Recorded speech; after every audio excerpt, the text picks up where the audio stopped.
Hey, how's it going, everyone? My name is D and you're now tuned into New Touch Auto. This video here, we're gonna cover this Lincoln Aviator. Now this color is nice already, right? But we're gonna finish it with a vinyl wrap all the way around the vehicle. That vinyl wrap finish we're going for is a matte black finish.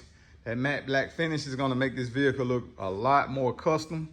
It's gonna give it a unique look that pretty much is gonna be a one-of-one. Now I'm not gonna show you a full vinyl wrap of each panel. There are some things you want to remove when you're wrapping the vehicle, especially if you're doing it by yourself. If you can't do it, don't attempt it. We're not going to remove the headlights. We're going to keep those on. We're going to remove that side mirror, the door handles, and then we got some emblems on the back that we're going to remove, and we may keep them. We may put them back on after we wrap this panel, or we may not. It'll give it a more custom look than it already is. We're gonna go ahead and get started, man. This is something right here. But when we're done with it, it's gonna be special.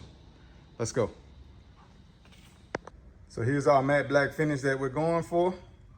Now this matte black is very similar to a color that some of you may get confused.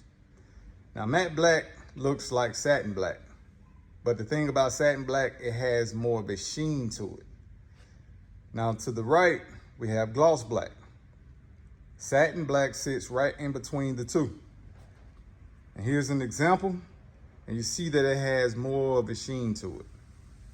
So it's like a semi-gloss finish.